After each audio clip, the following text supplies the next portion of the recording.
Baik ya, Assalamualaikum warahmatullahi wabarakatuh. Selamat pagi semuanya. Selamat pagi, Bu. Selamat pagi, Bu. Waalaikumsalam warahmatullahi wabarakatuh. Kita Selamat lanjutkan pagi, ya Bu. perkuliahannya. Minggu lalu mungkin Anda sudah memperhatikan ini ya, materi kita mengenai struktur atom. Beberapa dari Anda ada yang menuliskan tentang pertanyaan di bawah di kolom komentar di YouTube. Kapan-kapan kita bahas bareng. Tapi saya kira secara umum Anda sudah paham mengenai bab struktur atom ini ya, karena kita hanya mereview saat Anda SMA dulu ya, materi Anda saat SMA dulu. Yang paling penting di sini ingin saya tekankan adalah mengenai notasi atomnya, karena akan kita gunakan selanjutnya dalam bab-bab di pembahasan di kimia dasar ini. Untuk notasi atom, pasti semua sudah paham. Di sini berisi simbol atom, gitu ya. Simbol atom terdiri dari hurufnya bisa ada 1 atau 2. Dengan kalau 2 dia huruf kapital dan lowercase, gitu ya. Huruf kecil menunjukkan dari simbol unsurnya apa, jadi mewakili dari nama unsur tersebut. Kemudian ada 2 angka di situ yang menunjukkan nomor atom dan nomor massa. Tanpa saya beritahu, mungkin Anda sudah paham semua mana yang nomor atom, mana yang nomor massa, tanpa harus mengharuskan nomor atom selalu ada di atas ataupun sebaliknya. Jadi karena nomor atom menunjukkan jumlah proton ataupun jumlah elektron, sedangkan nomor massa merupakan penjumlahan dari proton, neutron, dan juga elektron yang sering diabaikan ya karena massanya sangat kecil. Maka pada umumnya nomor massa ini angkanya lebih kecil dibandingkan nomor atom. Untuk hidrogen karena sama-sama 1 gitu ya, Anda bisa lihat perbedaannya, mana yang 1 disebut nomor atom, 1 yang untuk nomor massa. Yang untuk nomor massa karena penjumlahan dari massa dari proton, neutron, dan elektron, biasanya dia bukan bilangan bulat, jadi masih ada 1,000 sekian. Sedangkan nomor atom jumlahnya bulat. Nah, untuk nomor massa ini pada umumnya jika unsur tersebut di alam, kelimpahannya di alam itu ada beberapa isotop, dia akan merupakan perhitungan dari massa atom rata-rata. Yang contoh perhitungannya itu ada di akhir slide ini. Dan untuk informasi apa yang tercantum dalam notasi atom itu, selain 3 ini, masih ada yang lainnya ya, nanti dalam sistem periodik nanti saya perlihatkan tabel periodiknya. Untuk angka-angkanya mewakili nomor atom dan nomor massa, karena nomor atom menunjukkan jumlah proton, dia juga sama dengan jumlah elektron pada atom netral gitu ya. Sedangkan jika dia bermuatan, maka jumlah elektronnya akan berbeda. Jadi bukan merubah jumlah proton, melainkan jumlah elektronnya yang berbeda. Karena elektron berada pada lintasan terluar itu lebih reaktif gitu ya, jadi dia bisa mudah lepas ataupun malah menarik elektron lainnya. Nah, muatan dari atom itu ditandai simbol positif dan negatif. Positif maksudnya kehilangan elektron, melepas elektron, sedangkan negatif menerima elektron. Nah, sehingga yang berubah saat suatu unsur itu bermuatan, maka yang berubah adalah jumlah elektronnya. Proton terletak di dalam inti bersama neutron, dia tidak mengalami perubahan. Jadi yang berubah hanya jumlah elektronnya. Jika kehilangan, muatannya positif, berarti dia dikurangi. Ya, contohnya seperti ini. Masih Anda sudah perhatikan semua. Selanjutnya ada sebutan isotop apa, isoton apa, sudah jelas juga. Untuk perhitungan massa atom rata-rata tadi yang ditampilkan dalam tabel periodik itu, nomor massa itu merupakan nomor massa atom rata-rata, di mana merupakan penjumlahan dari massa atom isotop tertentu dengan kelimpahan tertentu. Jadi semuanya ditambahkan sehingga nanti Anda akan beroleh massa atom rata-rata yang informasinya ditampilkan dalam tabel periodik. Saya kira itu. Kemudian saya sempat lihat di ini ya, di YouTube komentar-komentar Anda ya cukup ini ya, cukup detail menanyakan mengenai seperti filosofis dari ini ya, struktur atomnya. Mungkin nanti Anda bisa lebih dalam mempelajari itu dalam mata kuliah. Kalau di kimia ada sendiri mata kuliahnya itu struktur atom, struktur molekul. Jadi memang secara filosofis akan dibahas di situ. Sedangkan untuk Anda kimia dasar kita hanya berikan seperti ini saja. Jadi pengenalan Anda di awal. Untuk materi lebih dalamnya nanti bisa ditempuh di mata kuliah advance atau mata kuliah lanjutan. Untuk ini ya, sistem pendidikan terbaru yang dikeluarkan oleh Mendikbud kita, Pak Nadiem, itu kan ada sebutan Kampus Merdeka, di mana Anda bisa menempuh mata kuliah yang tidak ada di jurusan Anda, namun Anda memiliki ketertarikan dan ingin mendalaminya. Misalkan Anda ternyata tertarik ke kimia, walaupun Anda memang cinta fisika, tapi ingin menggunakan material kimia, dan Anda tertariknya dengan atom misalkan. Anda bisa tempuh mata kuliah yang terkait dengan struktur atom ataupun struktur molekul di jurusan kimia. Itu bisa Anda lakukan. Cuman mulai semester berapa saya agak lupa ya. Nggak tahu ini sudah diterapkan atau belum untuk tahun ini. Jadi bisa dimulai kalau nggak salah mulai semester 5 Anda bisa mulai mengambil mata kuliah lintas jurusan ataupun lintas fakultas, bahkan lintas universitas. Walaupun itu tidak terkait dengan bidang Anda yang eksak, misalkan Anda tertarik misalkan ke jurusan teknik untuk fisikanya, itu sepertinya bisa. Jadi kalau masih semester 5, masih 2 tahun lagi gitu ya, sepertinya sudah mulai diterapkan untuk kampus Merdeka ini. Nggak tahu mulai tahun ini apa tahun depan. Jadi untuk lebih detailnya, saya kira banyak yang tertarik dengan struktur atom itu kalau saya lihat dari pertanyaannya, bisa ini nanti mendalami lebih lanjut di situ ya. Untuk kimia dasar cukup yang ini, level ini aja. Oke? Setuju? Halo? Iya, Iya, Bu. Ya. iya Ibu. Kita pertemuan juga banyak hilangnya ya. Kalau nggak salah minggu kapan hari itu yang libur kita kehilangan 2 sesi. Nanti saya akan coba kejar, tentu dengan kesepakatan Anda juga untuk mengganti jam kuliah. Selanjutnya Ibu lanjutkan dalam materi yang berikutnya yaitu sistem periodik. Sistem periodik ini juga telah diperkenalkan oleh guru SMA Anda dulu. Jadi masih serupa, ini mereview aja. Jadi ini masih enaknya Anda, saat masa transisi Anda dari SMA ke kuliah, Anda diberikan mata kuliah dasar, mata kuliah eksak yang dasar, yang masih serupa dengan SMA. Jadi supaya Anda nggak shock gitu ya, nggak kaget. Jadi masih digunakan yang pengetahuan di SMA. Nanti lebih lanjut Anda mata kuliah fisika lanjutan, fisika modern gitu, akan ada seperti itu. Namun di fisika dasar saya yakin masih ini basic aja. Terutama mata kuliah dasar ini seperti kimia dasar itu disamaratakan ya untuk semua jurusan, bahkan untuk jurusan kimia, makanya materinya tidak terlalu berat, tidak didetailkan. Untuk pertemuan kali ini tidak digunakan ya karena kita menggunakan silabus yang berbeda. Untuk sistem periodik di sini kita akan belajar mengenai sejarah tabel periodiknya dan juga sifat periodiknya. Dilanjutkan nanti kalau nutut tentang konfigurasi elektron. Tabel periodik unsur pasti Anda sudah kenal bentuknya seperti ini ya. Apa ini? Ini merupakan referensi kimia. Jadi jika Anda ingin menggunakan material kimia saat Anda menempuh ujian skripsi nantinya, ya bekalnya ini sebenarnya.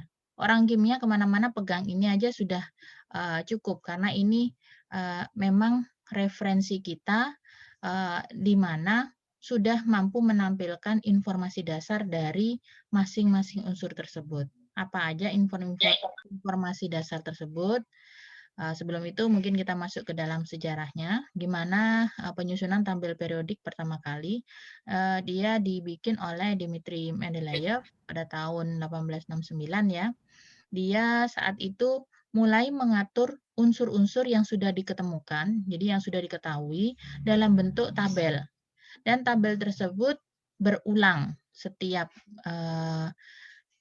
secara berkala. Jadi secara periodik dia akan berulang di bawahnya. Dia tidak bikin sejajar semua, tapi dia memberikan pola selalu berulang secara berkala atau periodik. Nah, bagaimana cara dia menyusunnya? Nah, dia menyusunnya berdasarkan sifat fisik dan kimia unsur. Jadi dia itu mengelompokkan. Dia sudah baik ya mengatur susunan unsur tersebut berdasarkan kemiripan sifat fisik dan kimianya. Dan ini akan meningkat secara periodik, jadi berulang. Periodik itu secara berkala. Jadi setelah lewat satu periode, nanti akan terulang lagi unsur yang memiliki sifat fisik dan kimia yang serupa dengan yang sebelumnya. Makanya dia digolongkan di dalam satu kolom itu. Nanti akan berulang lagi di bawahnya. Nah, penyusunan tabel periodik versi Mendeleev ini dia mengurutkan berdasarkan kenaikan nomor massa. Jadi nomor massa atom itu akan meningkat terus, secara periodik dia akan berada di bawahnya terus berulang, tapi berdasarkan urutan kenaikan nomor massa. Kemudian hebatnya Pak Mendeleev ini ya, dia saat menentukan ini, mengatur unsur-unsur tersebut, dia tidak memaksakan unsur harus masuk dalam deret tertentu atau golongan tertentu yang masih belum ada isinya. Jadi misalkan di kotak hijau ini masih kosong, dia tidak memaksakan, misalkan sekarang belum ditemukan unsur apa di sini. Kemudian dipaksakan AS masuk ke sini karena kenaikan nomor massanya kan habisnya ZN. Tidak, dia tidak memaksakan seperti itu karena memang yang AS ini akan memiliki kesamaan sifat dengan P dengan N. Makanya dia kelompokkan di situ. Dia nggak memaksa harus di bawah AL walaupun di bawah AL ini belum ada. Nah, namun memang hebatnya dia walaupun ini dikosongi, pada saat unsur-unsur lainnya ditemukan, memang ada kecocokan dengan yang telah dikosongi ini. Jadi dia sudah mampu memprediksi bahwasanya nanti akan ada unsur yang bisa mengisi kolom-kolom kosong di sini. Nah, itu mungkin suatu saat Anda juga bisa menemukan ternyata ada unsur baru yang memang harusnya ditempatkan di tempat tertentu, tapi kok di sini. Jadi bikin viral gitu ya, ternyata berubah nanti susunan tabel periodik. Mungkin aja gitu ya, ya harapannya gitu ya. Jadi membawa nama UNED nanti semakin besar, berada dalam Wikipedia gitu ya. Nah, ini yang dibikin oleh Mendeleev pada saat itu. Jadi dia menggolongkan berdasarkan kenaikan nomor massa. Nah, bagaimana dengan tabel periodik unsur yang kita gunakan sekarang? Apakah sama dengan yang dibikin Mendeleev? Nah, tabel periodik yang kita gunakan sekarang itu adalah tabel periodik modern, di mana penyusunan unsur-unsur tersebut disusun berdasarkan kenaikan nomor atom. Jadi bukan kenaikan nomor massa. Walaupun semua penyusunannya itu juga sama, berdasarkan digolongkan berdasarkan kesamaan sifat dalam satu golongan itu. Dan mereka akan mengalami peningkatan sifat periodik secara berkala juga. Jadi akan berulang secara berkala atau secara periodik. Apa buktinya punyanya Mendeleev itu kenaikan nomor massa kok sekarang kita kenaikan nomor atom. Coba kita cek tabel periodik. Kalau Anda ada tabel periodik bisa dikeluarkan yang di buku punya buku teks juga silakan dibuka. Kebetulan Ibu baru saja browsing ini tabel periodik yang mungkin tidak begitu jelas ini terlihat. Jadi mungkin Anda bisa coba cek bukunya juga. Jika Anda lihat pada unsur AR, argon, unsur argon di sini nomor atom 18. Kemudian selanjutnya dia kan berlanjut dimulai pada deret yang baru, periode baru. Di sini ada kalium. Kalium nomor atom 19, kemudian kalsium 20. Mereka meningkat, ini terjadi peningkatan nomor atom. Jadi yang meningkat nomor atomnya 18, 19, 20. Bagaimana dengan nomor masanya? AR, jika Anda tidak kelihatan ini ya, saya juga nggak kelihatan di sini, saya lihat buku, maaf, bisa dicatat. AR memiliki nomor massa 39,948. Jadi 39,948. Sedangkan kalium atau potasium gitu ya. Nah, ini kalium punya nomor massa 39,09. Kalau di sini 39,9 untuk argon, di sini untuk kalium 39,09. Kemudian dilanjutkan dengan kalsium 40,078. Jadi AR 39,9, kalium 39,09, yang kalsium 40,078. Nah, ini salah satu contoh di mana penggunaan tabel periodik modern ini berdasarkan kenaikan nomor atom saja, 18, 19, 20, bukan berdasarkan kenaikan nomor massa. Jika mengikuti Mendeleev, maka argon harusnya berada setelah kalium.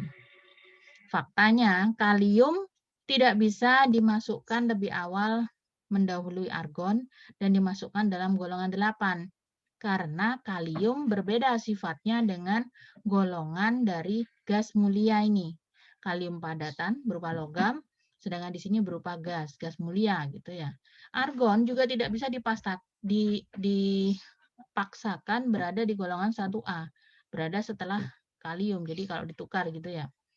Karena memang sifat kimia dan fisik unsur tersebut berbeda dari golongan 1A.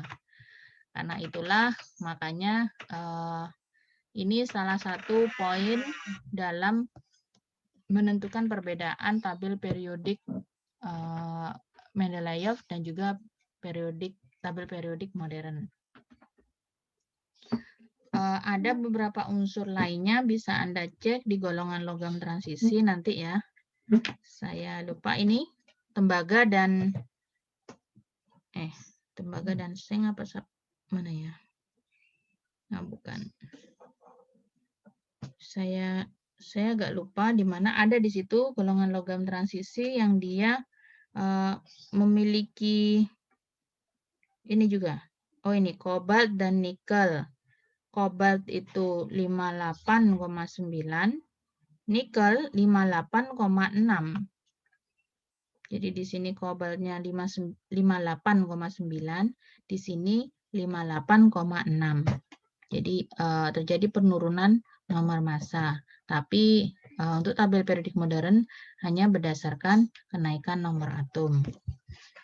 Jadi itu yang dilihat dalam ini sejarah tabel periodik ya.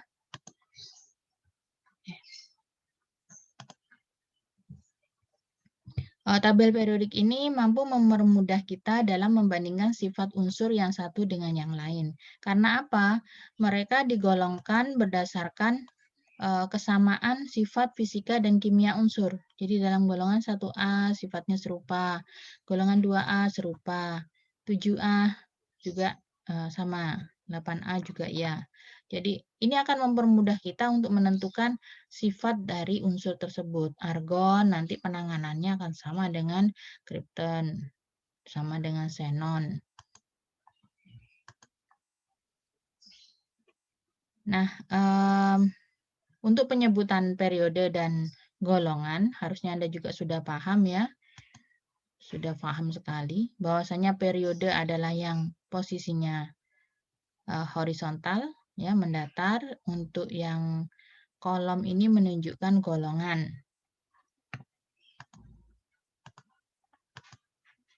Oke. Dalam tabel periodik kita juga dapat menjelaskan adanya hukum berkala atau hukum periodik atau periodisitas ini. Apa itu hukum berkala atau hukum periodik? Merupakan sifat kimia dan fisika unsur yang merupakan fungsi berkala dari nomor atomnya. Jadi dia akan secara periodik terulang lagi. Jadi dalam secara berkala, jadi dalam satu periode nanti dia akan berulang lagi sifatnya sesuai dengan golongannya. Jadi unsur yang baru itu akan berulang memiliki sifat yang sama dengan unsur-unsur sebelumnya secara periodik, jadi secara berkala, berulang secara berkala. Periodisitas kimia tidak berhubungan dengan massa atom, ya, karena dia tidak digolongkan berdasarkan kenaikan nomor massa, ya. Jadi tidak ada hubungannya dengan nomor massa, namun berhubungan dengan jumlah proton. Jumlah proton ditunjukkan dengan nomor atom. Mengapa kok nanti jumlah proton ini kok bisa sih menunjukkan kesamaan sifat nanti dari golongan ini? Seharusnya sebelum bahas yang ini Anda akan harus tahu mengenai konfigurasi elektron. Nanti ke depannya kita akan bahas. Kemarin kan Anda sudah ngerti sebenarnya. Kalau konfigurasi elektron, dari konfigurasi elektron kita akan tahu elektron valensi kan. Nah, dalam satu golongan ini elektron valensinya pasti sama. Makanya itu reaktivitas dia dalam mengalami reaksi kimia nanti akan sama juga. Jadi sifat periodik tersebut akan sangat berhubungan dengan jumlah proton karena sama dengan jumlah elektron pada atom netralnya. Makanya itu kereaktifannya akan berhubungan di sini. Kalau nomor massa nggak ada hubungannya. Karena di situ informasi nomor massa adalah jumlah proton dan juga neutron. Neutron tidak berpengaruh dalam periodisitas. Perilaku kimiawi unsur ditentukan oleh konfigurasi elektronnya. Ya, seperti yang saya sebutkan tadi. Kemudian tingkatan energinya sesuai lapisan elektron di sekitar inti. Jadi nanti ada kulit ke-1, kulit kedua, kulit ketiga gitu ya. Pasti sudah paham. Kemudian dalam penentuan konfigurasi elektron nanti Anda akan dapatkan informasi mengenai jumlah kulit. Jumlah kulit dari atom tertentu. Atau kulit keberapa? Kulit terluar dari konfigurasi elektron atom X misalkan. Nah, jumlah kulit atau kulit terluar dari suatu atom tersebut menunjukkan merepresentasikan periode dari suatu unsur. Sedangkan elektron valensinya, jadi elektron dalam kulit terluarnya akan menunjukkan golongan, karena dia memiliki kesamaan sifat di situ, akan menunjukkan golongan dari unsur tersebut. Nah, ini ada penjelasannya. Oke, saya lanjutkan. Jadi yang disebut golongan seperti ini. Ada golongan 1A, 2A, 3A, 4A. Jadi ini golongan utama yang A, kemudian yang B adalah golongan transisi. Untuk sistem periodik lainnya, kalau nggak salah dari Amerika, ini penyebutannya memakai angka ya 1, 2, 3, 4, 5, 6. Tapi yang umum digunakan ini ya, masih 1A, 2A, 3A. Walaupun dalam kimia anorganik gitu ya, ilmu lanjutan dari kimia dasar, salah satunya adalah kimia anorganik, itu membahasnya ada yang sudah menggunakan angka 1, 2, 3, 4, pakai angka apa ya, bukan huruf Romawi, pakai angka apa itu sebutannya, angka Arab ya. Jadi angka 1, 2, 3 yang biasa. Kemudian untuk periode ini yang horizontal, sudah paham semua. Baik, saya lanjutkan. Sampai sini kira-kira ada yang ingin ditanyakan? Silakan. Enggak, kalau enggak coba Ibu lanjutkan lagi ya. Jadi ini notasi atom yang tadi. Misalkan untuk hidrogen ada 2 angka 1 dan ini juga angka 1, tapi Anda pasti bisa membedakan mana yang merupakan nomor atom, mana yang merupakan nomor massa. Nomor atom bilangannya bulat, nomor massa dia masih merupakan bilangan pecahan. Nah, di sini ada 1,00 sekian. Nah, karena ini juga dipengaruhi bahwasanya hidrogen ini ada 2 isotop gitu ya. Hidrogen 1, hidrogen 2 sehingga perhitungan massa atom rata-ratanya merupakan penjumlahan dari 2 isotop tersebut. Informasinya, nah dalam setiap tabel periodik bisa berbeda-beda ya. Selain menampilkan simbol atom, nomor massa nomor atom, dan juga nama unsur, juga disertai dengan wujud zat, misalkan. Kalau di sini tuliskan gas, bisa aja di tabel periodik yang berbeda itu menggunakan warna. Jadi ada yang warnanya di kuning untuk non-logam, merah untuk logam, misalkan. Nah, di sini bedanya dia menggolongkan memberikan warna ini untuk kesamaan golongan. Jadi kalau golongan 1A, jadi tergantung tabel periodik yang Anda gunakan. Jadi perlu diteliti apa makna dari warna gitu ya. Kalau simbol umum ya yang tadi itu. Informasi nomor atom, nomor massa, nama unsur, simbol unsur, dan juga kalau di sini disediakan titik didih, triple point, tekanan. Jadi banyak informasi yang bisa Anda peroleh dari tabel periodik. Makanya itu disebut dengan referensi kimia, tabel periodik unsur ini.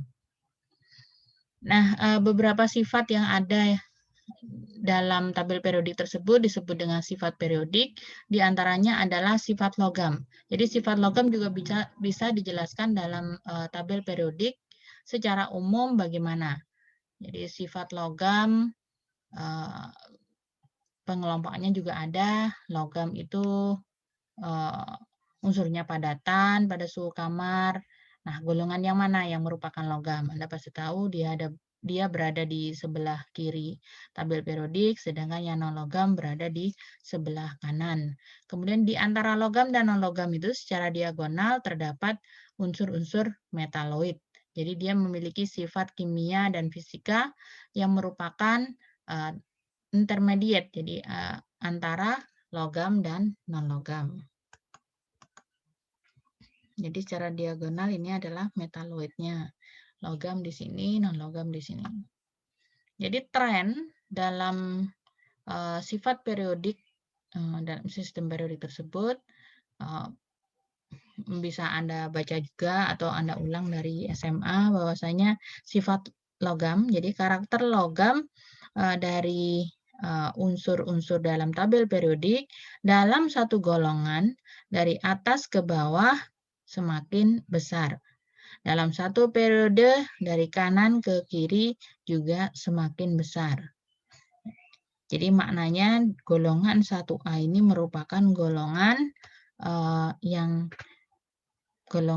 yang memiliki karakter logam paling besar. Untuk sebaliknya berarti sifat non-logamnya ke sebelah kanan semakin besar, dalam satu golongan dari bawah ke atas semakin besar. Nah, itulah perlunya kita melihat secara detail apa makna dari warna-warna yang ada dalam tabel periodik. Jadi kalau ini nggak Anda teliti, mau diterjemahkan sebagai apa? Oh, ini ada ternyata informasinya. Nah, itu memang harus diperhatikan. Ya.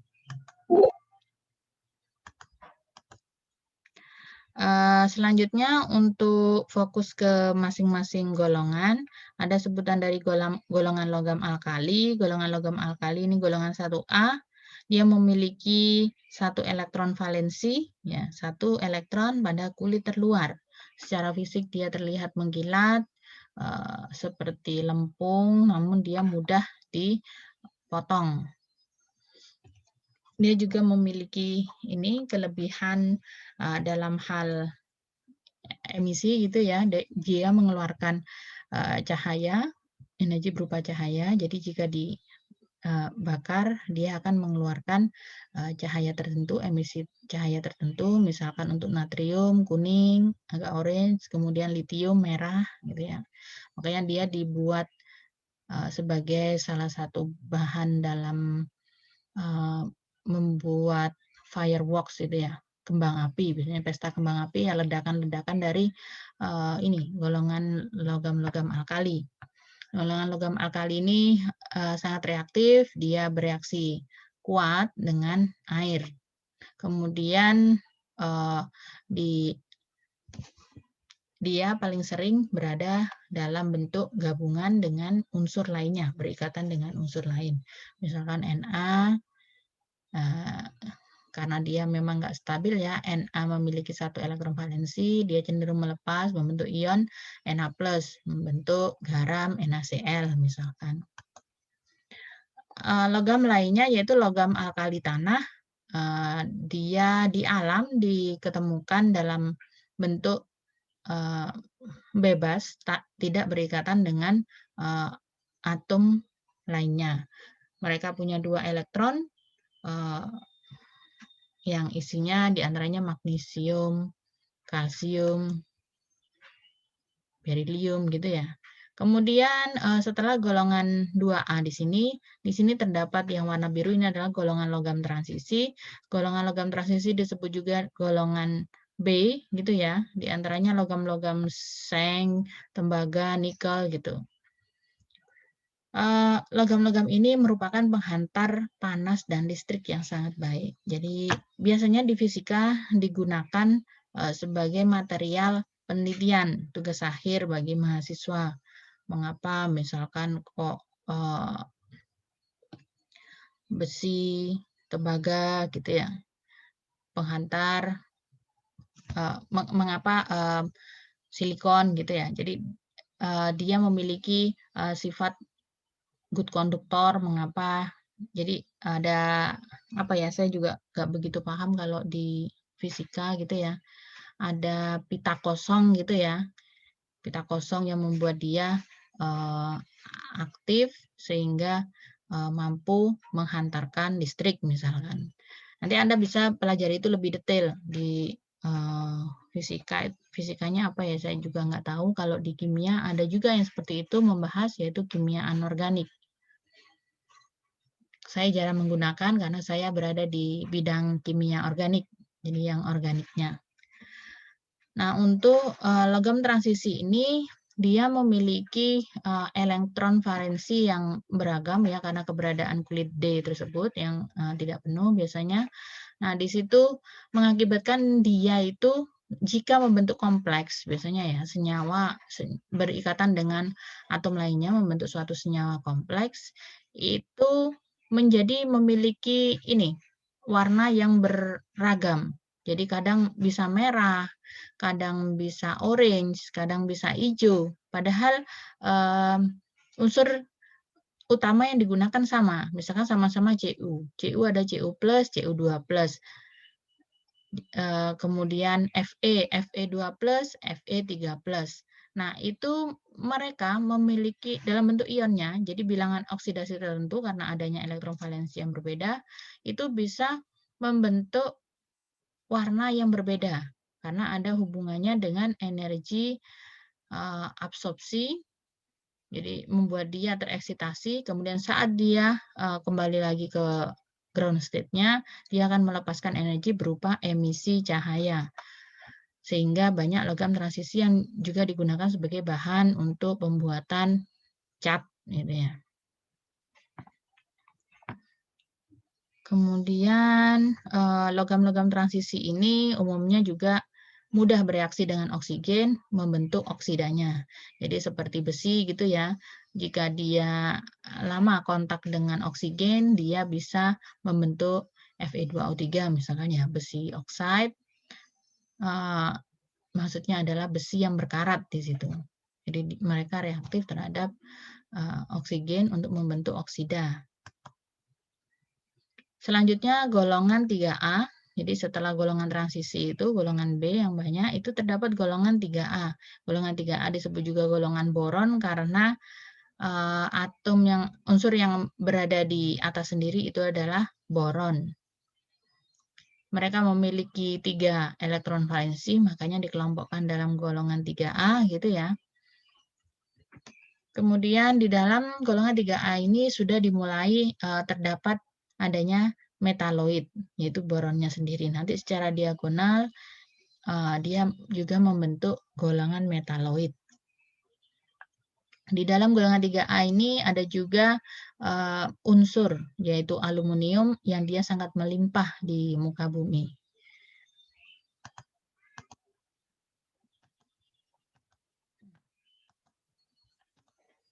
Oke, golongan 4A disebut juga golongan karbon, karena karbon ada di atas sendiri, juga mengandung golongan metaloid di sini.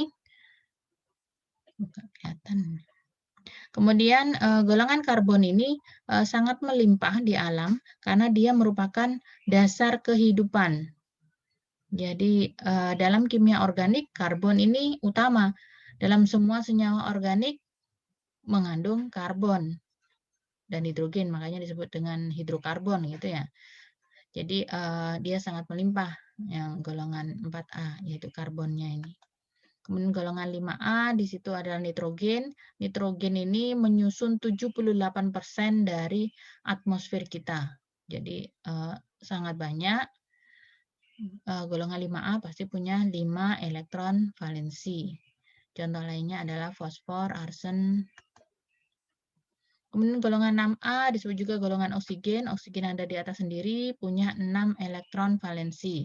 Nah, pada golongan oksigen ini biasanya dia berikatan dengan unsur lainnya melalui sharing elektron. Nah, nanti kita akan bahas juga apa yang dimaksud dengan sharing elektron. Kalau di kimia, di SMA, saat belajar kimia mungkin diperkenalkan ini ya, penggunaan bersama pasangan elektron pada pembentukan ikatan kovalen. Nanti kita akan bahas juga. Nah, oksigen ini seperti ini. Dia membentuk ikatan dengan unsur lainnya untuk membentuk senyawa melalui sharing elektron. Oksigen juga meruah ya di muka bumi ini karena dia berperan penting dalam kehidupan kita. Untuk golongan 7A ada golongan halogen. Unsurnya apa aja, pasti Anda sudah hafal. Punya 7 elektron valensi, jadi untuk menuju kepada kestabilan oktet gitu ya, dia harus menuju ke 8 elektron, dia harus menangkap 1 elektron, sehingga dia sangat reaktif. Dia sangat reaktif, golongan alkali ini. Sering digunakan sebagai pemicu awal dari suatu reaksi. Kemudian golongan 8A disebut juga golongan gas mulia. Mereka merupakan gas yang tidak berwarna dan sangat tidak reaktif. Karena ketidakreaktifan mereka tersebut atau inert gitu ya. Inert ini tidak reaktif. Jadi atas ketidakreaktifan mereka, atas keinetan mereka tersebut, akhirnya unsur-unsur dalam golongan 8A ini disebut juga dengan gas mulia. Jadi mulia berarti dia tidak mudah bereaksi. Mengapa kok bisa begitu? Karena dalam konfigurasi mereka sudah memiliki elektron valensi yang memenuhi aturan oktet. Jadi sudah stabil. Makanya itu sulit bereaksi.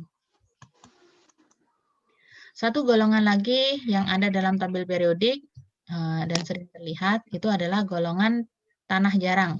Ya, golongan tanah jarang ditampilkan di kolom yang bawah sendiri. Di situ golongan tanah jarang ini terdiri dari 2 deret, yang mana deret pertamanya merupakan golongan deret lantanida, yang bawahnya deret aktinida.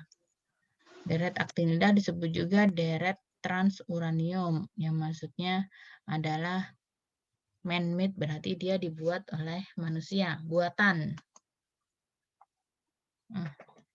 Buatan gitu ya. Jika kita lihat dari tabel periodik ini, gambar tabel periodik. Nah, di sini dicantumkan deret lantanida dan deret aktinida. Bukan yang ini nih. Ini kurangan ini. Coba lihat yang lain. Oke, bentar. Tadi saya browsing, ada yang berbeda mungkin.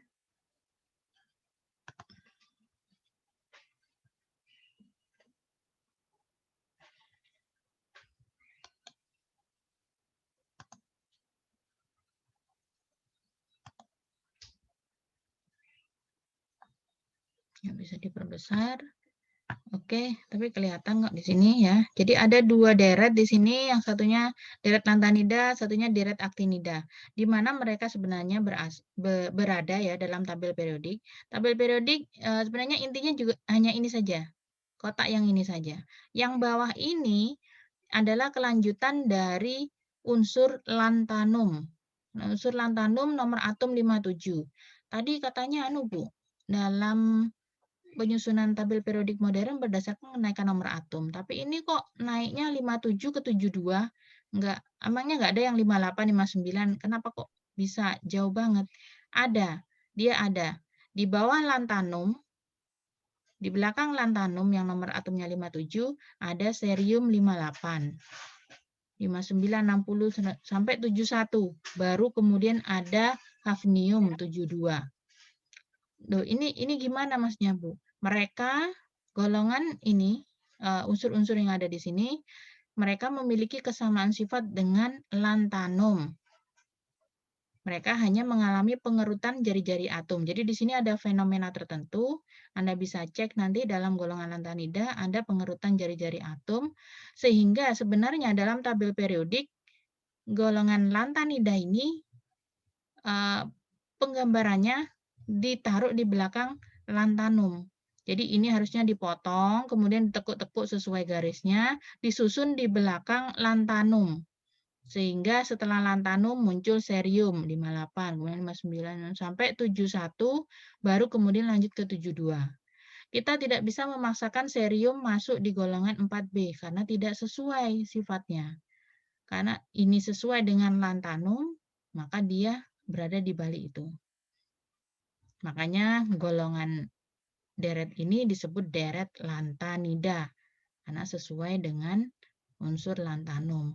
Yang bawahnya juga serupa, aktinium 89, ternyata untuk menuju ke thorium ini dia hanya mengalami sedikit perubahan jari-jari atom. Di sini ada pengerutan jari-jari atom sehingga mereka memiliki kesamaan sifat dengan aktinium. Sehingga deretnya disebut dengan deret aktinida. Saya kira ini untuk pengenalan tentang tabel periodik. Jadi cukup dasar, cukup ini dulu yang perlu Anda ketahui. Untuk detail dari jenis pengerutan jari-jari atom, efek yang ditimbulkan, bisa diperdalam nanti di mata kuliah fisika lanjutan. Kalau di kimia juga ada, di kimia anorganik itu, kimia anorganik golongan transisi kalau nggak salah, itu ada. Sampai sini kira-kira ada yang ingin ditanyakan?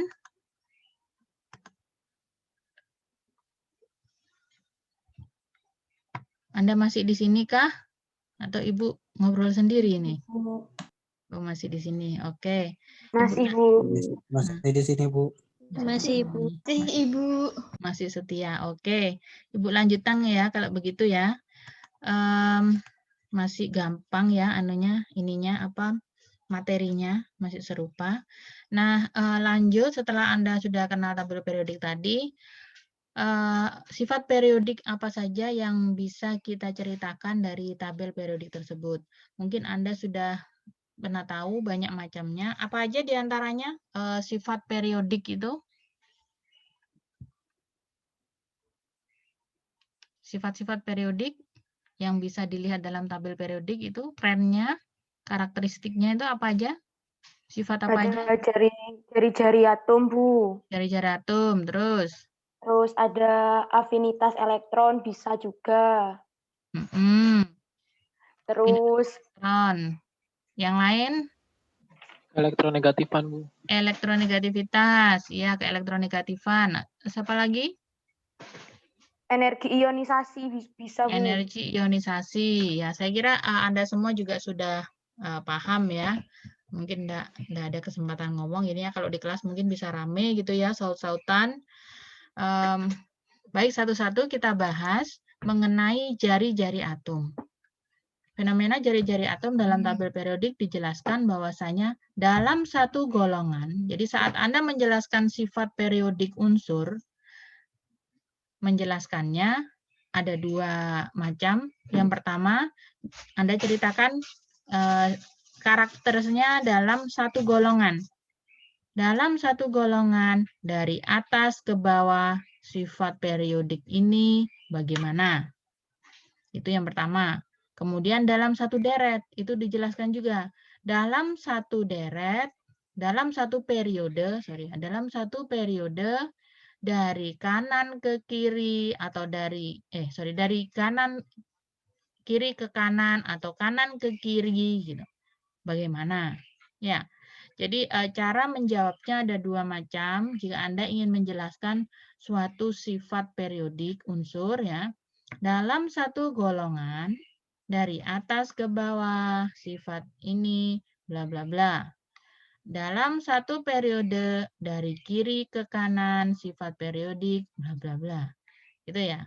Saya kira itu juga sudah ditekankan oleh guru Anda cara memberikan informasi mengenai sifat periodik unsur. Ya. Nah, di sini terlihat bahwasanya sifat periodik unsur untuk jari-jari atom. Ternyata dalam satu golongan, dari atas ke bawah, jari-jari atom itu semakin besar. Dalam satu periode, dari kanan ke kiri, jari-jari atom juga semakin besar. Ini kan memang hafalan ya waktu SMA, tapi juga dijelaskan oleh ibu gurunya biasanya. Mengapa? Kok bisa sih dalam satu golongan, dari atas ke bawah, jari-jari atomnya semakin besar? Coba siapa yang bisa bantu? Mengapa jari-jari atom dari atas ke bawah, dalam satu golongan, jadi kita masih bahas golongan ya. Dalam satu golongan dari atas ke bawah, jari-jari atom semakin besar.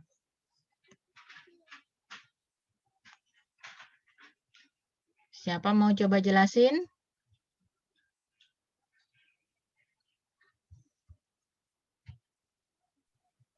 Saya, Bu. Selain Kurota. Iya, Bu. Kurota sudah sering. Ayo yang lain temennya. Iya, Bu. Saya, Bu. Anggi, coba. Karena jumlah kulit atom dari atas ke bawah itu semakin banyak. Jumlah kulit atom dari atas ke bawah semakin banyak. Oke. Ya. Ini kalau pakai papan sebenarnya enak ya.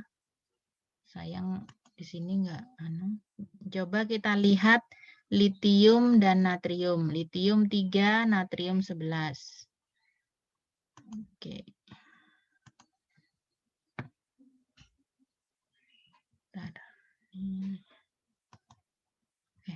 Sorry.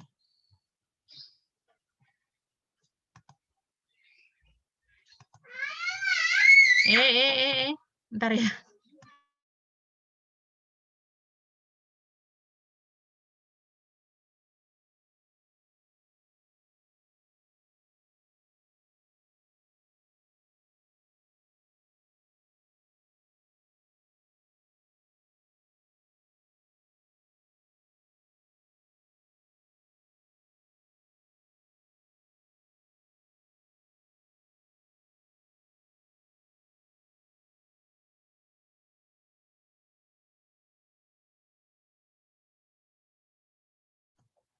Baik, maaf ya, ada selingan.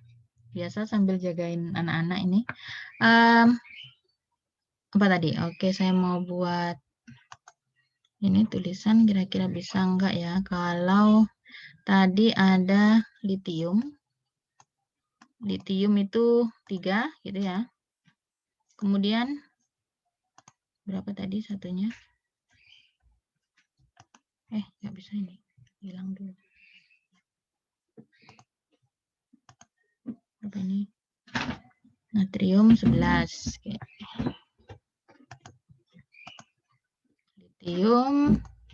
Natrium 11. Bisa nggak Anda natrium 11? Bisa nggak Anda menunjukkan bagaimana, ini kan dalam satu golongan litium dan natrium dari atas ke bawah. Informasi yang ada di situ nomor atomnya litium 3, nomor atom 11. Bagaimana dengan hubungan jari-jari atom? Kulit yang mana yang Anda maksudkan tadi, Anggi?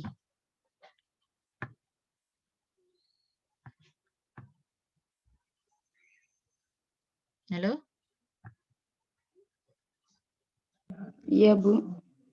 Tadi Anda menyebutkan kan kulit atom semakin banyak, makanya jari-jari atomnya semakin besar. Kulit terluarnya itu, Bu? Informasi dari mana itu? Dari mana kita bisa memperoleh informasi bahwasanya itu kulit atomnya semakin banyak, kulit terluarnya itu semakin besar angkanya. Dari mana informasi itu? Dari apa catatan waktu les itu, Bu? Oh, tapi dari mana ini? Bukan statement itu yang saya tanyakan, tapi bagaimana Anda menunjukkan, tidak ada yang salah dengan statement tersebut, tapi bagaimana cara Anda menunjukkan bahwasanya ini loh kulit atomnya itu, kulit terluarnya itu semakin besar, semakin banyak, kulit terluarnya nilainya semakin tinggi gitu ya, kulit terluarnya ya, atau jumlah kulitnya bertambah. Itu dari informasi yang mana? Informasi pada tabel periodik yang mana? Nomor atomnya itu, Bu. Kenapa dengan nomor atom?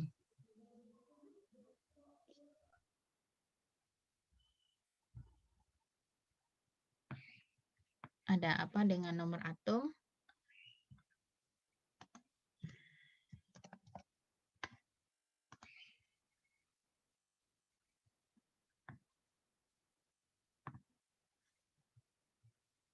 Oke, coba. Dari atas ke bawah nomor atomnya kan bertambah, Bu. Jadi tuh jari-jarinya semakin besar gitu. Diulang lagi, Mbak. Dari atas ke bawah itu nomor atomnya semakin bertambah. Ya, Jadi jari-jarinya itu semakin besar gitu. informasinya makanya itu dari mana? Anda masih ingat ya cara bikin konfigurasi elektron? Konfigurasi elektron yang sederhana pakai angka 2, 8, 8 gitu, masih ingat kan ya? Ingat, Bu. Kalau litium dengan nomor atom 3, itu informasi apa yang kita gunakan? Nomor atom apa nomor massa?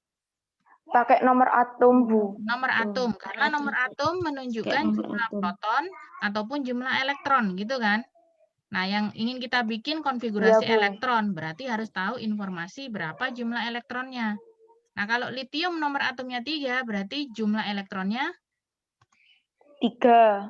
3. Jadi bagaimana membuat konfigurasi elektronnya? Pakai itu, Bu. Yang kulit-kulit itu, Bu. KL. Ya. Berapa berarti? Masih ingat 2. nggak? Ada 2. Ingat, Satu. Bu. S1. Ada 2 kulit.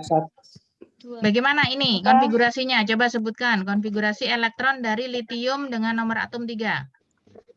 K2, Bu. Dua? K2 terus L1. Nah, 1. L1. Jadi ini yang konfigurasi sederhana ya, kita nggak pakai SPDF itu ya. Iya, Bu. Anda hanya tinggal menuliskan 2, 1 gitu ya. Pada kulit yang lebih dalam maksimal 2 elektron, kulit kedua 8 elektron gitu kan ya. Nah, Anda akan dapatkan seperti ini. Kalau natrium 11. Bagaimana? 281. 1. 281, Bu. 281. 281. 281. Nah, ini informasi ini sebenarnya sudah bisa terlihat. Pada kulit pertama, tadi disebutkan seperti tadi, kurota ya. Pada kulit pertama, terdapat 2 elektron. Kulit kedua, 1 elektron. Sedangkan natrium, kulit pertamanya 2 elektron, kulit keduanya penuh, 8 elektron, kemudian 1 elektron pada kulit ketiga. Nah, ini kan kelihatan. Di litium cuma 2 kulit elektron. Elektronnya itu paling luar berada di kulit kedua. Atau jumlah kulit atom dari litium ini cuma 2. Sedangkan di sini jumlah kulit atau lintasan elektron tersebut ada 3. Nah, berarti kan kelihatan jumlah kulitnya. Coba saya gambarkan tadi, maksud saya bikin bulatan gitu ya. Sulit banget ya.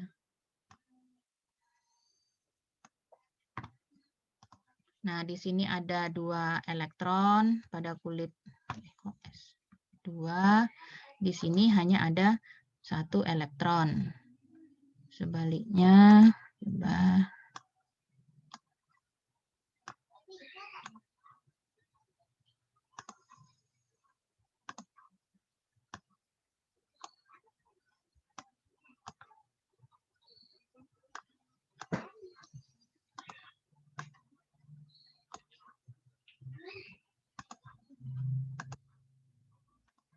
Dua, 8 pada kulit kedua, 1 pada kulit ketiga.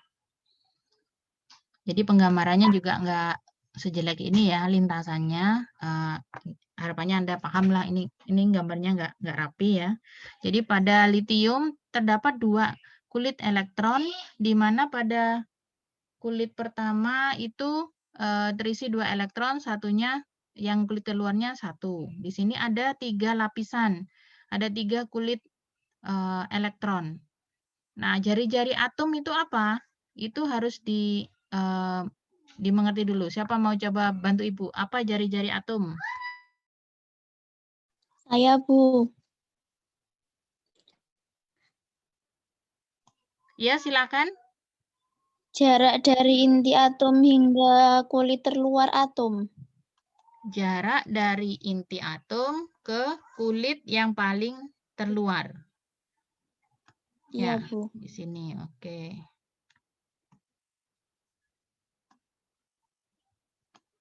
Gimana cara manjangin? Oke. Jadi ini adalah jari-jari. Jari-jari adalah jarak dari inti atom, jadi yang ada di dalam sini, menuju ke kulit yang terluar. Nah, jika Anda bayangkan di sini hanya ada 2 kulit dengan jarak yang serupa ya antar kulitnya dengan yang lainnya ini. Nah, di sini untuk 3 lapisan pasti lebih panjang ya. Makanya itu jari-jarinya kalau kulitnya semakin banyak, kulit elektronnya semakin banyak, maka jari-jarinya akan semakin besar. Nah, ini penjelasan untuk dalam satu golongan dari atas ke bawah jari-jari semakin besar. Alasannya adalah karena jumlah kulit elektronnya semakin bertambah. Jari-jari atom adalah jarak dari inti ke kulit terluar. Sehingga dengan peningkatan jumlah kulit elektron, maka akan terjadi peningkatan jari-jari atom. Sampai sini apakah masih bingung?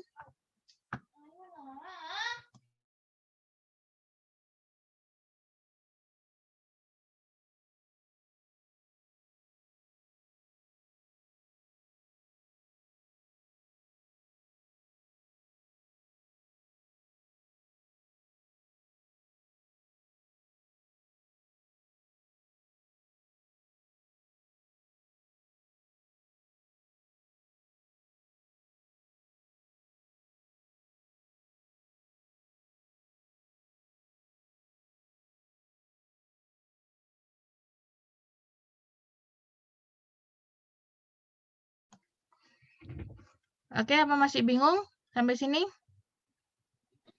Enggak ya? Tidak, Ibu. Oke, satu lagi tadi yang disebutkan di sini mengenai sifat periodik untuk jari-jari atom dalam satu periode.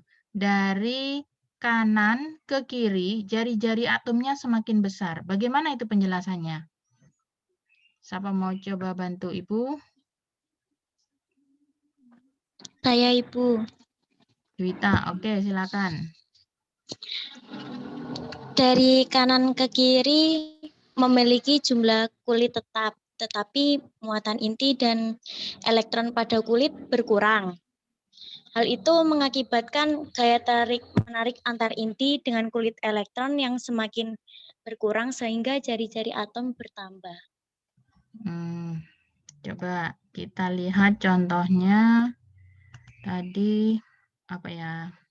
Na dan Mg coba ya. Kan dalam atau yang lebih ekstrim antara Na dan Cl. Ya, Na 11, Cl 17. Coba kita gambar. Na dan Cl. Cl itu 17, Cl 17. Bagaimana konfigurasi elektronnya?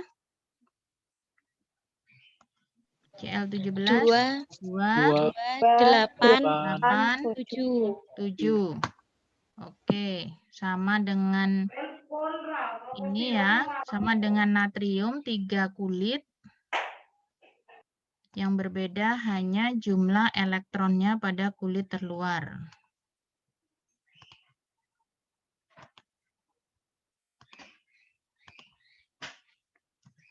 Oke, 7. Yang ini punyanya natrium, yang ini punyanya Cl. Bagaimana? Coba dijelaskan, Mbak, tadi diulang pelan-pelan, Mbak Juwita. Jadi dari kanan ke kiri Kanan jumlah ke kulitnya kiri. Oke, kanan ke kiri. Cl ke Na itu memiliki jumlah kulit yang tetap, Ya. tetapi muatan inti dan elektron pada kulit berkurang, yaitu 17 ke 11. Itu muatan inti. Ya, mengakibatkan gaya tarik-menarik antar inti dengan kulit elektron yang semakin berkurang, sehingga jari-jari atom semakin bertambah. Nah, itu sekarang coba dijelaskan tadi di dalam sini ya. Ini ada 17 muatan intinya 17. 11 yang ini. Yang ini muatannya 17 muatan intinya. Di dalam inti itu terdapat di dalam sini terdapat 11 proton. Di sini terdapat 17 proton. Nah, bagaimana penjelasannya? Bahwasanya di situ gaya tarik inti, Mbak. Karena muatan intinya bertambah, Iya, Ibu. jadi terjadi apa, Mbak? Gaya tarik-menarik. Gaya tarik-menarik. Bagaimana ini Anda menjelaskan? Di dalam ada 11 proton.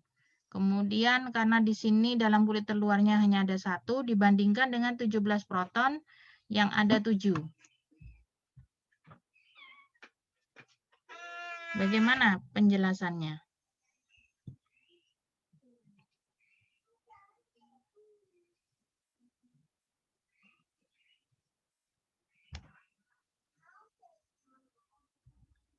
Muatan inti yang meningkat akan menyebabkan gaya tarik inti semakin besar. Nah, ini muatan intinya yang kalau semakin besar kan ini. Gaya tarik intinya semakin besar.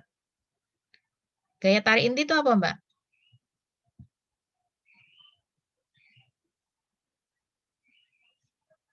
Atau ada yang lain mungkin bisa bantu?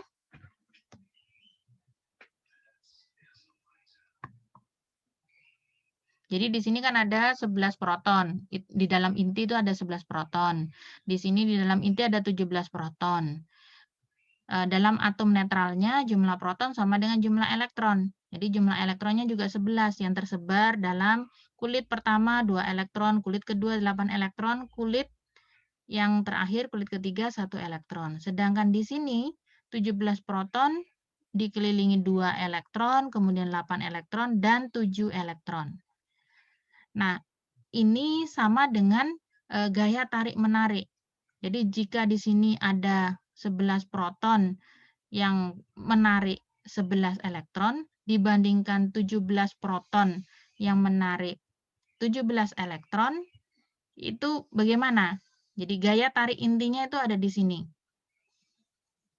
Jadi di sini karena sebaran 7 elektronnya menyebar, maka gaya tarik intinya akan semakin besar.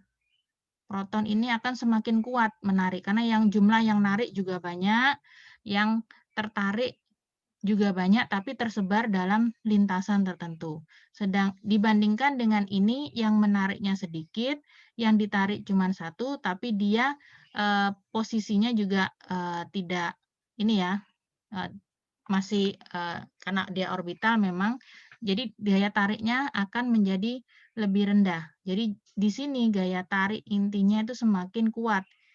Jadi karena ada proton dan elektron, mereka semakin kuat tarik-menarik. Jadi dibandingkan dengan yang muatan intinya lebih rendah, dia akan lebih kecil gaya tarik intinya dengan jumlah lintasan yang sama, dengan jarak yang sama. Jadi dia akan mengalami seperti pengerutan jari-jari atom. Sehingga di sini jari-jari atomnya semakin kecil dibandingkan dengan yang muatan intinya lebih kecil. Sehingga efek dalam sifat periodisitas jari-jari atom dalam satu periode dari kanan ke kiri terjadi peningkatan jari-jari atom. Ini adalah penjelasan dalam satu periode.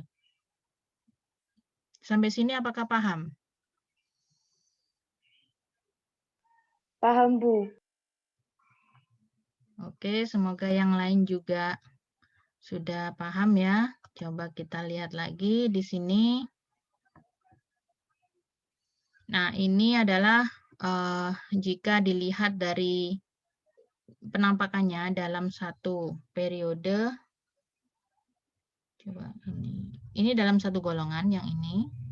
Dalam satu golongan litium, natrium, kalium, rubidium, cesium. Nah, ini semakin meningkat. Ini kan jari-jari atom. Pikometer itu semakin mengalami peningkatan dalam satu golongan. Dari atas ke bawah ini litium di sini, natrium ke bawah. Dari atas ke bawah dalam satu golongan terjadi peningkatan jari-jari atom. Ini adalah fakta laboratorium ya, sudah dilakukan penelitian. Kemudian dalam satu periode dari kiri ke kanan, jadi kebalikannya dari ini, kiri ke kanan terjadi penurunan jari-jari atom. Nah, ini nyatanya dari Li ke F dalam satu periode 2, itu terjadi penurunan jari-jari atom. Kalau yang tadi alasannya ini alasan dari dalam satu golongan tadi, dalam satu golongan dari atas ke bawah, misalkan litium dan natrium, nomor atom 3 dan 11, berbeda dalam hal jumlah kulit. Karena jumlah kulitnya berbeda, maka jarak inti atom menuju ke kulit terluarnya pun akan berbeda. Jika kulitnya semakin banyak, maka jari-jarinya akan semakin besar. Sehingga efeknya dalam satu golongan dari atas ke bawah, jari-jari atom akan semakin besar. Sedangkan dalam satu periode, Anda akan peroleh jumlah kulit yang sama pada deret unsur-unsur tersebut, namun yang berbeda adalah muatan intinya. Muatan inti dibarengi dengan elektron. Muatan inti di situ semakin besar muatan intinya, sehingga dibarengi dengan jumlah elektron yang semakin meningkat pada jumlah pada atom netralnya, maka gaya tarik intinya akan semakin kuat. Karena gaya tarik inti semakin kuat, tarikannya semakin kuat, dia akan mengkerut. Jadi akan terjadi pengerutan jari-jari atom. Sehingga jari-jari atomnya akan semakin kecil. Dalam satu deret dari kiri ke kanan, jari-jari atomnya semakin kecil. Oke, itu ya, semoga jelas. Nanti bisa di replay ini videonya. Biasanya saya upload kalau sudah kuliah itu ya. Bisa Anda cek ulang, Anda bisa tulis di buku gitu ya penjelasannya kalau memang belum jelas. Tapi saya kira SMA sudah. Tapi nggak tahu kalau dijelaskan detail. Silakan Anda tulis lagi, siapa tahu nanti keluar waktu ujian Anda sudah paham gitu. Oke, saya lanjutkan. Nah, sekarang setelah pembahasan jari-jari atom, ada jari-jari ion. Tarin tak hapus dulu. Nah, eraser. Oke. Jari-jari ion. Jari-jari ion adalah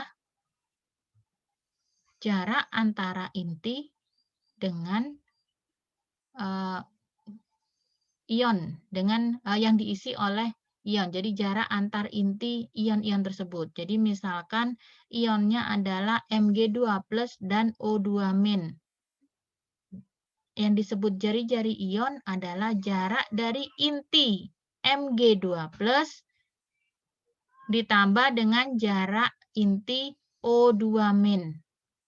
Nah, ini yang disebut jari-jari ion. Kalau tadi kan jari-jari atom, atom yang netral itu hanya dari inti ke kulit terluar. Nah, kalau sekarang jari-jari ion, ini kalau berikatan ya mereka. Tapi kalau mereka sendiri untuk Mg2+ juga sama, jarak dari inti ke kulit terluarnya.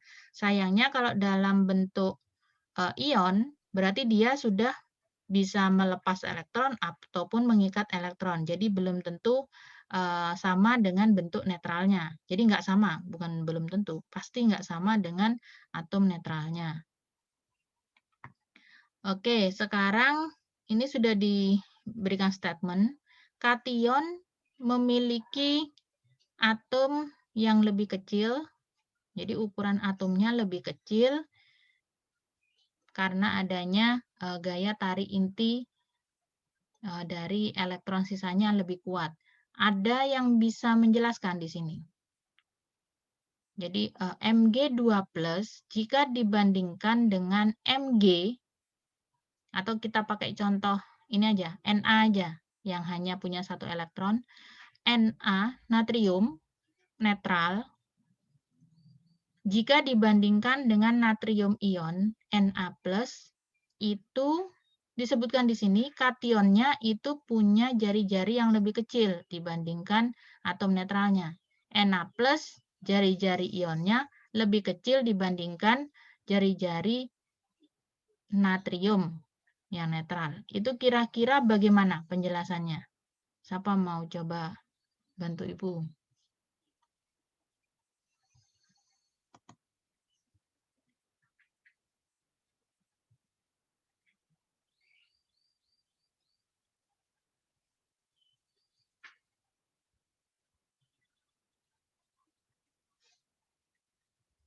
Nggak ada yang mau coba bantu? Anda masih di sini kan? Masih, Bu. Masih, Bu. Terus kok orang jawab iki opo?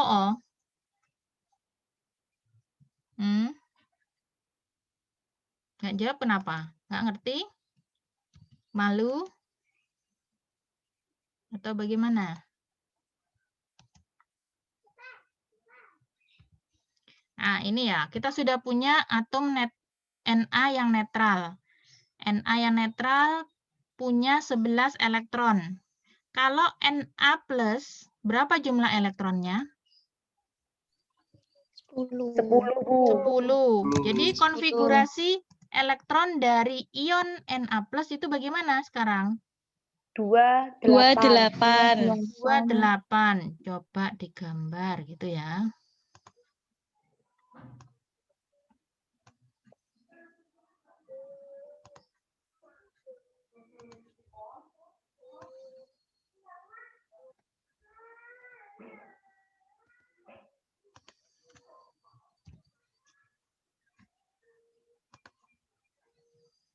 Oke, ini di delete ya.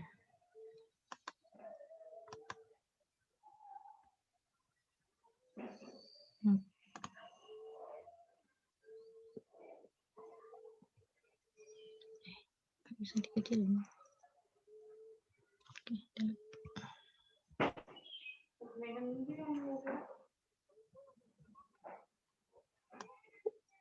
Jam 10:15.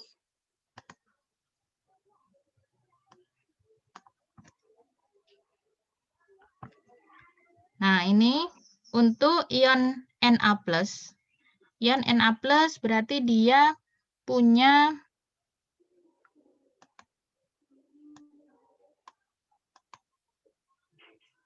ion Na+ berarti dia melepas satu elektron pada kulit terluarnya. Karena ini lepas, hingga lintasan yang luar akhirnya nggak ada kan? Yang tertinggal adalah lintasan kedua yang berisi 8 elektron. Apa efeknya jika Anda lihat antara atom Na netral dengan Na+, ion Na+? Itu Bu, berkurangnya Diameternya. jumlah kulit sama jari-jarinya berkurang Bu. Karena kulitnya berkurang, sehingga Sehingga jari-jarinya Jari-jarinya menurun. menurun. Nah, inilah yang disebutkan tadi, statement tadi, makna dari statement tadi, bahwasanya kation akan memiliki jari-jari ion yang lebih kecil, memiliki jari-jari yang lebih kecil dibandingkan atom netralnya. Penjelasannya adalah ya seperti ini. Ya. Sama dengan Mg2+, kalau dia 12, di luar ada 2 elektron, saat dia mengion menjadi Mg ya, kalau Mg2+, berarti 2 elektron di kulit terluarnya juga lepas. Tersisa hanya 2 kulit. Nah, inilah yang menyebabkan dia jari-jarinya akan semakin kecil. Jadi jari-jari kation akan lebih kecil dibandingkan jari-jari atom netralnya. Selain itu, jika Anda lihat, di sini jumlah proton tidak akan berubah loh ya. Jadi jumlah proton karena ada di dalam inti tidak akan mengalami reaksi, jadi dia tidak akan reaktif, tidak akan keluar dari atom, ataupun tidak akan tertambah. Jadi intinya tetap 11 proton, di sini juga 11 proton. Yang 11 proton semula pada atom netral menarik 11 elektron, dibandingkan 11 proton menarik 10 elektron, kira-kira gaya tarik intinya lebih kuat yang mana? Saat dia di atom netral atau ion? Maaf Bu, bagaimana Bu? Saya kurang dengar Bu. Untuk atom netral, tadi ya, Na misalkan, dia punya inti 11 proton, terdapat 11 proton dalam intinya. Sedangkan dalam Na+ juga tetap 11 proton.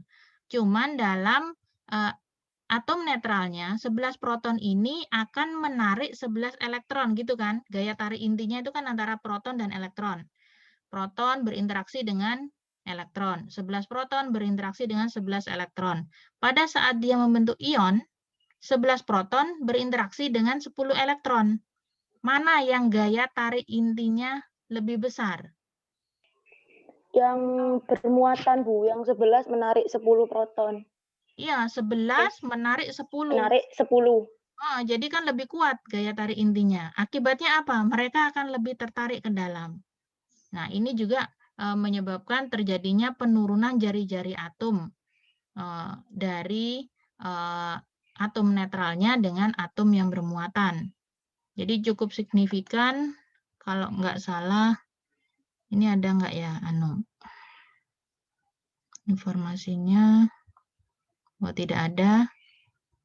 Slide yang berbeda di tempat lain, tapi saya ada informasi itu mengenai ion Na dan Na+.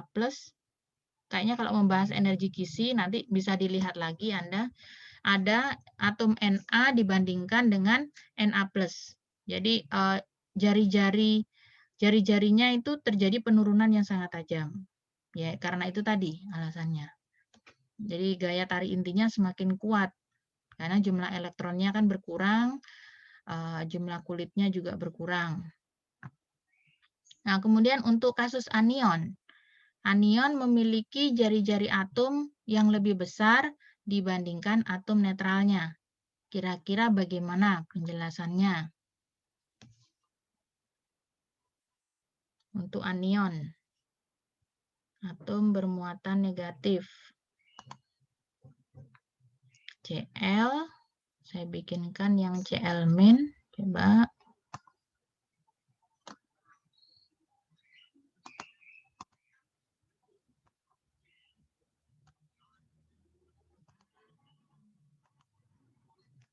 Untuk Cl min,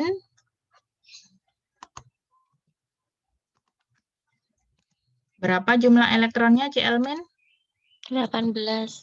18 elektron, berarti konfigurasinya 288. 8. Oke, ini Cl min.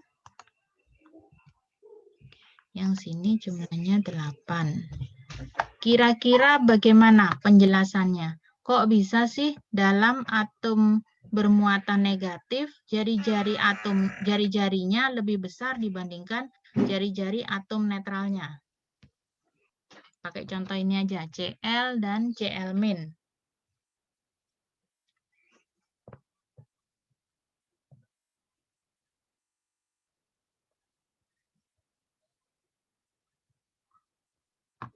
Ada yang mau coba? Saya, Bu. Oke, Juwita lagi. Yang lain enggak ada ini. Dikarenakan yang Cl min itu gaya tarik menariknya lebih kecil daripada yang Cl. Cl min gaya tarik menariknya lebih kecil dibandingkan Cl. Bagaimana penjelasannya? Dari mana Anda tahu itu lebih kecil?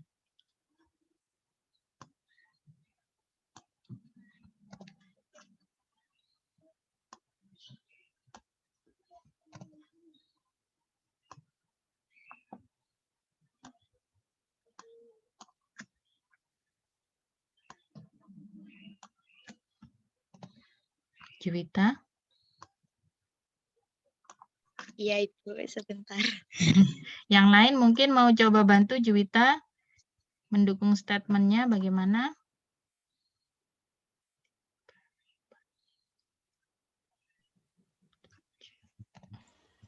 Tadi bagaimana, Bu? Anion memiliki jari-jari atom lebih kecil atau besar dari atom netralnya, Bu? Ayo, menurutmu ya apa? Kalau umpamanya itu malah dijadikan pertanyaan ya apa? Jadi kita tidak membuktikan, tapi masih memikirkan itu. Menurutmu lebih besar apa lebih kecil? Kalau dilihat dari itunya, Bu. Sebentar, Bu. Kalau Bentar. dilihat dari gaya tarik-menarik inti atom, itu atom yang bermuatan itu memiliki gaya tarik-menarik yang semakin kuat. Di sini lebih kuat yang bermuatan. Iya, Bu. Kok bisa? Tergantung muatannya, Ibu. Kalau misalnya muatannya negatif, maka Yang negatif kita bahas.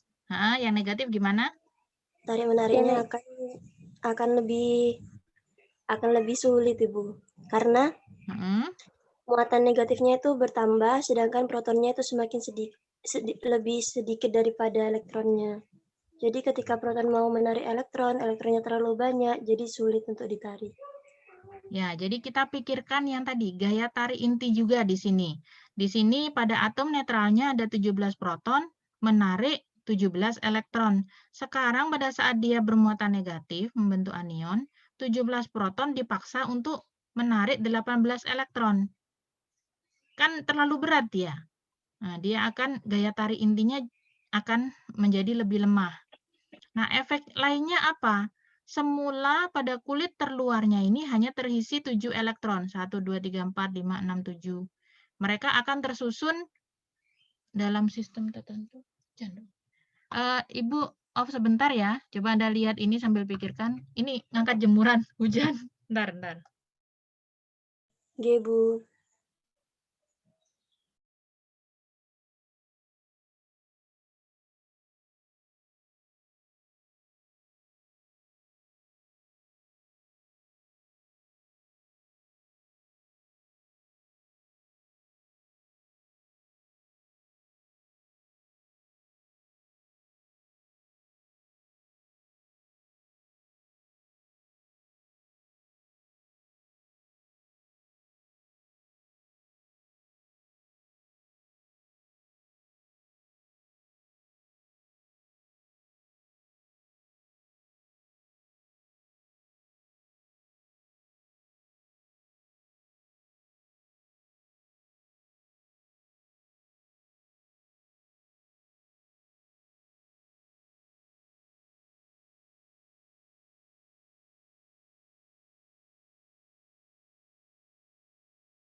Oke, lanjut lagi. Ya, jadi tadi siapa yang coba jelasin tadi? Setelah Mbak Juwita tadi siapa? Ada Kurota sama siapa tadi? Saya, Ibu. Anis, ya. Nah, ini menurut Mbak Anis, jadi gaya tarik intinya kalau di sini akan semakin kecil. Karena dia berat 17 proton, menarik 18 elektron. Kemudian satu lagi alasannya, jika di sini terdapat 7 elektron pada kulit terluar, dengan penataan yang sudah tertentu ya, pasti mereka juga berada dalam posisi yang saling berjauhan antar elektron. Elektron dan elektron kalau berdekatan kan tolak-menolak. Nah, tolakannya sudah maksimal di sini. Jadi mereka mengembang, membentuk lintasan itu dengan tolakan sudah maksimal. Supaya mereka enak gitu ya. Cowok dengan cowok kalau duduk jejeran kan enggak enak. Mereka akan kasih jarak agak jauh. Nah, kalau beda muatan baru berdekatan gitu kan kalau dalam fisika. Nah, ini juga sama. Mereka akan menempati lintasan dengan tolakan maksimal antar elektronnya. Nah, sekarang mereka sudah punya jarak tertentu. Setelah itu ketambahan 1 elektron lagi masuk. Jadi ada outsider di situ. Nah, saat ada 1 lagi masuk, tentu akan mengganggu jarak tolakan maksimal ini. Mereka otomatis akan bergerak mundur gitu ya. Jadi akan ke belakang sehingga supaya tolakannya antar elektron menjadi maksimal lagi. Jadi dengan begitu akhirnya otomatis kulit ini walaupun sama-sama tiga kulit ini akan terjadi pengembangan. Jadi jari-jarinya akan lebih mengembang karena adanya tolakan maksimal akibat adanya penambahan 1 elektron baru. Jadi mereka saling repel, saling tolak antara 1 elektron dengan elektron lainnya sehingga ini akan mengembang. Apakah bisa dibayangkan gini?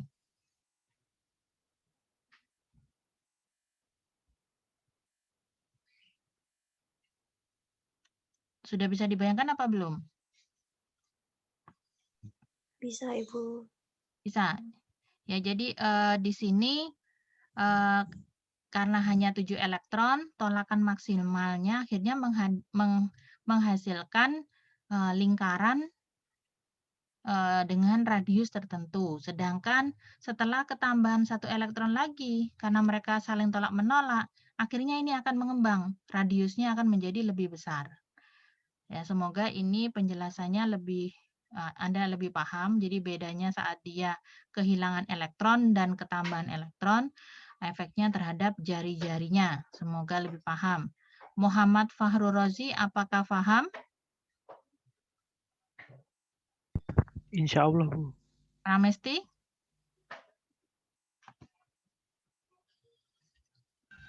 Insya Allah, Bu. Fitria? Maaf, Bu, jaringannya wifi-nya susah. Jaringannya susah. Ya, ini memang saya juga prihatin ya untuk mahasiswa-mahasiswa dengan ini ya, koneksi yang agak lemah mungkin ya karena kondisi daerahnya atau mungkin memang jaringan wifi-nya nggak begitu bagus. Makanya itu Ibu habis kuliah Ibu upload. Jadi supaya Anda kalau saat Zoom ini Anda sering keluar gitu ya, disconnect terus, Anda tetap bisa mendapatkan informasi yang sama dengan teman Anda yang jaringannya tetap bagus saat Zoom ya. Jadi Anda nggak kehilangan informasi. Silakan dicek sendiri nanti di YouTube ya. Nggak perlu Ibu kasih link, udah cari sendiri, udah kuliahnya udah ada tanggalnya ya. Semoga nggak miss informasi di situ. Baik, oke Ibu lanjut ya. Fitria? Adinda?